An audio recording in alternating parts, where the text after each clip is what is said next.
Tá, diz assim: porque os atributos invisíveis de Deus, assim o seu eterno poder, como também a sua própria divindade, claramente se reconhecem, desde o princípio do mundo, sendo percebidos por meio das coisas que foram criadas. Tais homens são, por isso, indesculpáveis, porquanto, tendo conhecimento de Deus, não o glorificaram como Deus, nem lhe deram graças. Antes, se tornaram nulos em seus próprios raciocínios, obscurecendo-se-lhes o coração insensato.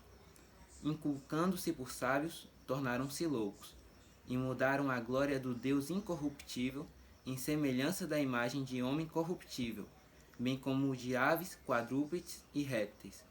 Por isso, Deus entregou tais homens à imundície, pela concupiscência de seu próprio coração, para desonrarem o seu corpo entre si, pois eles mudaram a verdade de Deus em mentira, adorando e servindo a criatura em lugar do Criador, o qual é bendito eternamente. Amém. Então, a gente percebe uma coisa quando a gente lê a Bíblia, que desde que Adão e Eva eles foram expulsos do paraíso, do Jardim do Éden, Deus ele sempre tem buscado ter um relacionamento próximo com a humanidade. Deus sempre tentou voltar a se revelar para a humanidade. Ele tem esse desejo no coração dele, sabe, de se revelar para a gente. Não é à toa que Deus, no Velho Testamento, instituiu o que? Os holocaustos. Porque quando o povo pecava, aí oferecia um cordeiro, o pecado ia para o cordeiro, e assim o povo poderia manter uma comunhão com Deus. Então, Deus, ele é o que mais quer que a gente tenha intimidade com ele. E ele tem sempre buscado isso. Desde o início de tudo, ele criou o homem e a mulher justamente para servirem a ele, para que a gente sempre fosse povo de Deus e ele, o nosso bendito Pai. Esse foi o propósito de Deus com toda a criação dele. Só que aí, o que aconteceu? O homem ele começou a virar as costas para Deus, porque Deus não fez a gente um robô, na verdade. Ele não fez a gente e obrigou a gente a adorar ele. Não, ele nos deu a livre escolha. Então, muitas pessoas, desde o Antigo Testamento até os dias de hoje, elas viraram as costas para Deus. Elas desprezaram a Deus, como a gente viu aqui na passagem. Então, como elas fizeram isso? Através do pecado. Tendo conhecimento de quem é Deus, ouvindo falar de quem é Deus e do seu infinito amor por nós, ainda assim elas preferiram permanecer na mentira, na preguiça, na prostituição, na maledicência, em todas essas coisas. E aí o que aconteceu? Para que essas pessoas não viessem, por exemplo, como é que eu posso dizer, a dizer radicalmente que elas abandonaram a Jesus para ficarem com os seus pecados, elas preferiram idealizar um Jesus. Então hoje em dia a gente percebe um Jesus idealizado, um Jesus que não é o Jesus que a Bíblia nos apresenta, entendeu? É um Jesus que não liga pro pecado, um Jesus que não tem problema, um Jesus que tá tranquilo, sabe? Se você mente, se você não mente, ele é aquela coisa, o diabo vira e fala, ele te perdoa, não tem problema não. E esse Jesus é o Jesus dessa geração, não é verdade? Só que a gente tem que lembrar de uma coisa, Deus, ele é santo. A palavra fala que Deus ele é 3 vezes santo, ele abomina o pecado, ele tem nojo. Então não é possível a gente viver uma vida no pecado e ao mesmo tempo estar em comunhão com Deus. A palavra diz em 1 João que se a gente diz que nós temos comunhão com Deus e andamos nas trevas, nós estamos mentindo. Então, e aí o que acontece? Para que a gente possa verdadeiramente ter um relacionamento e uma intimidade com Deus, a gente precisa da santidade. Isso é algo inegável, entendeu? E como as pessoas elas preferiram os seus pecados, elas preferiram permanecer uma vida longe do verdadeiro Deus, a palavra diz, como a gente viu, que Deus entregou essas pessoas à depravação, à loucura, entregou essas pessoas a sentimentos reprováveis. E se a gente for parar para analisar o mundo de hoje, é exatamente o que a gente vê. A gente vê muita morte, destruição, sabe? Contendas e até dentro da igreja, sabe? O lugar que menos deveria ter isso tá cheio, sabe? Pessoas mentindo, pessoas odiando umas outras, se cumprindo a palavra de Deus que diz que no fim dos tempos o amor de muitos se esfriariam. Então, todo o caos que a gente vê hoje no nosso mundo, inclusive do nosso lado, bem perto da gente, é consequência justamente disso. Consequência dos pecados que a nossa própria humanidade escolheu. Consequência da nossa própria escolha de viver longe de Deus. Então, a gente pode perceber que não é por nada, mas por causa são consequências das nossas próprias escolhas, porque Deus ele não vai aceitar o pecado tranquilamente, simplesmente. Ah, você pode viver uma vida de pecado e tá tudo bem, ainda assim eu vou morar no seu coração, não, porque ele é santo, entendeu? E a gente está se esquecendo muito disso. A gente está dando muito espaço também para pecados que a gente considera pequenos, como olha, preguiça, falar mal do outro, às vezes coisas que a gente nem liga, mas que destrói sim a nossa intimidade com Deus. E é por isso que a gente tem que tomar cuidado para que a nossa santidade não venha, sabe, se perder. Para que a gente não venha deixar a Deus idealizar um Deus que está tudo bem se você não lê a Bíblia, mas que a gente venha buscar Ele a cada dia mais. Por mais que seja difícil. A palavra diz, o próprio Jesus diz que o reino do céu é tomado por esforço, e os que se esforçam se apoderam dele. Isso não significa que a gente tem mérito, mas significa que a gente não deve viver uma vida, Jesus morreu por mim na cruz, acabou, é isso aí, posso viver de qualquer jeito, que eu vou pro céu. Não, não é assim, entendeu? Por isso que a gente deve tomar muito cuidado nessa questão. E agora eu queria pedir para colocar na outra passagem de 1 Coríntios, pra gente completar.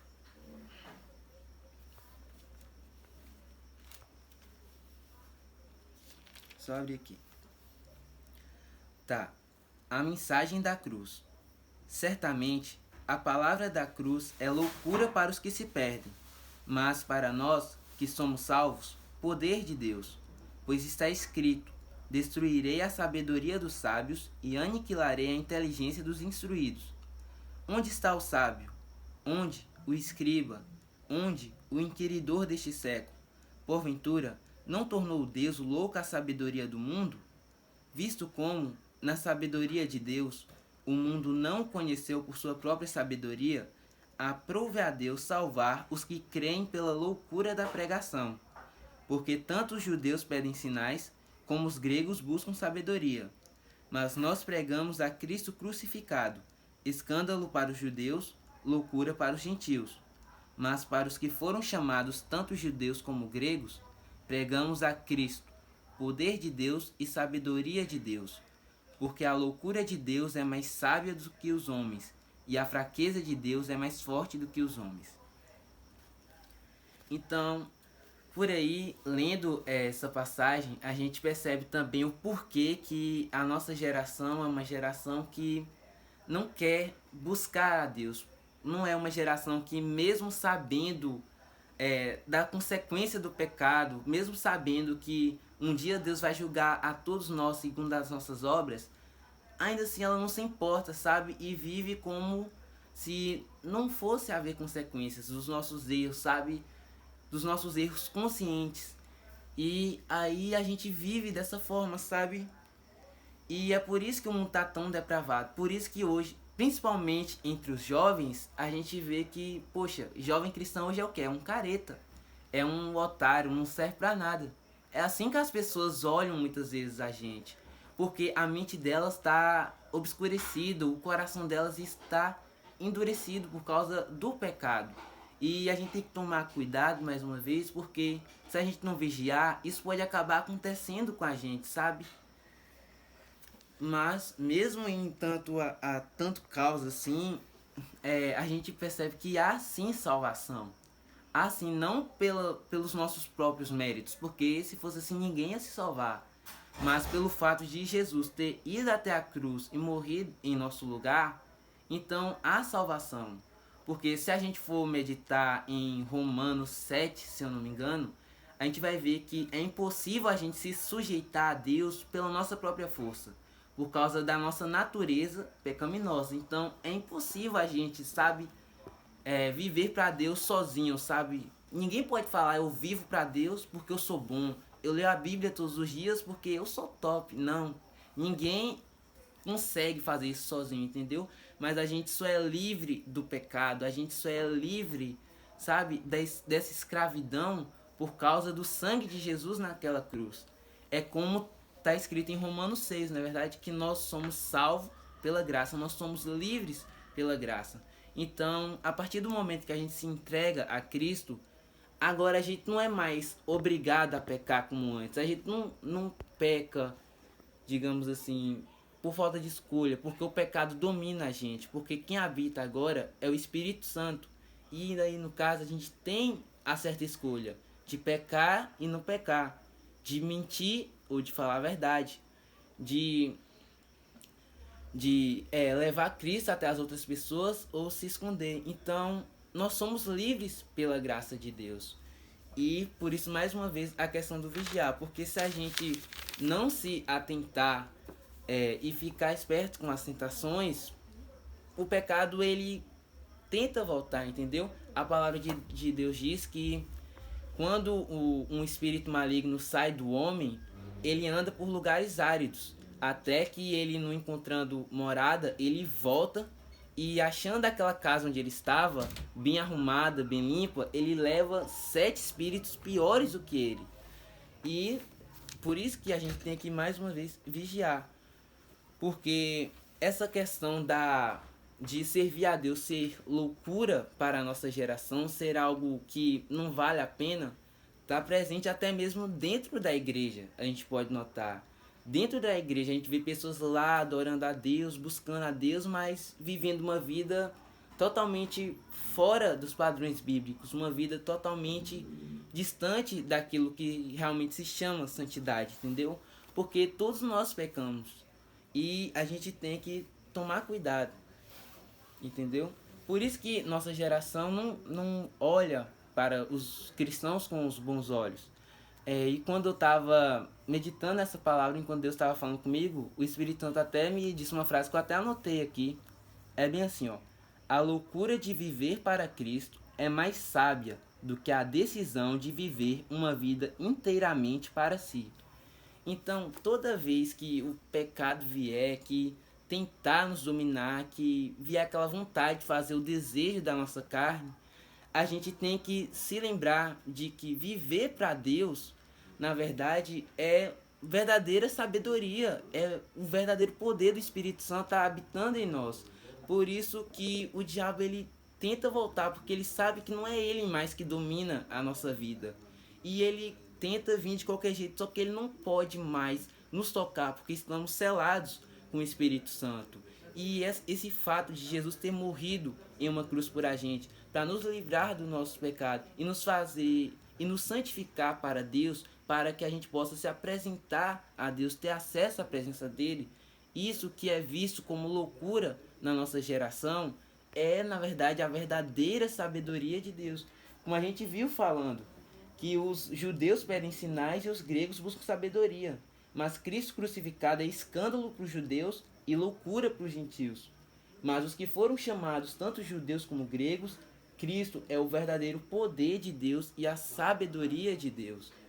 Então, que a gente vinha sempre se lembrar disso, sabe? Que viver para Deus é um privilégio, é algo que vale a pena.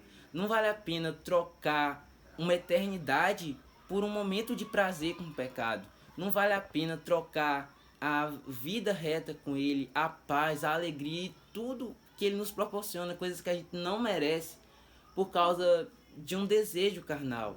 E a gente deve constantemente vigiar e buscar cada vez mais dele, entendeu?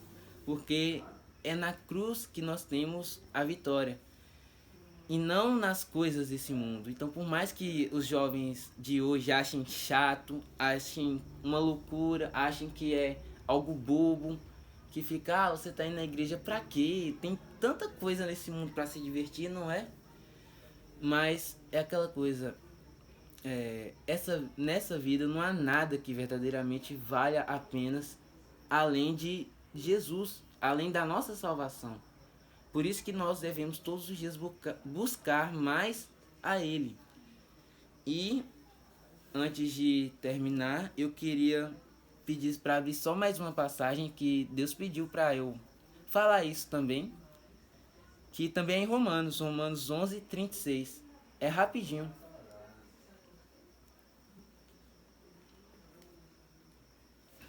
Deixa eu abrir.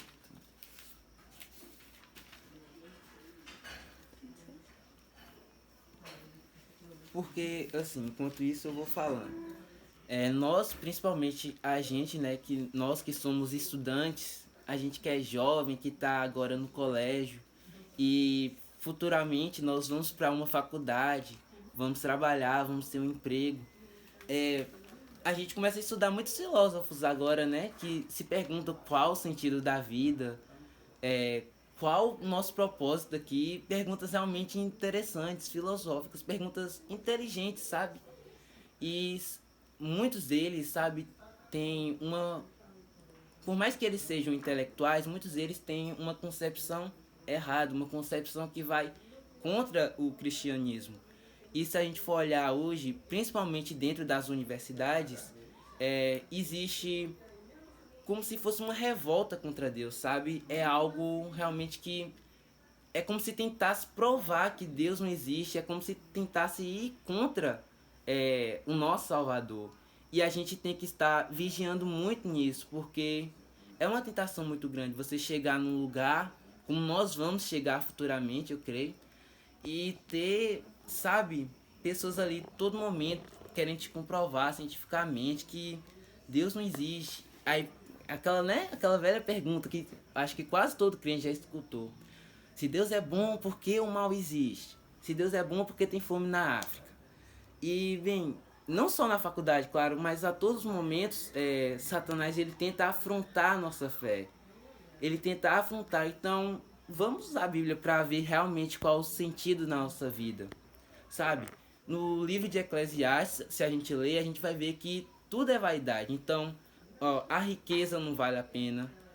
O poder nesse mundo, sabe? Glória nesse mundo, nada tem um sentido certo. Por quê? Porque a gente vai morrer. E uma hora isso vai acabar. A gente não leva nada com a gente. Então, se não tá, sabe?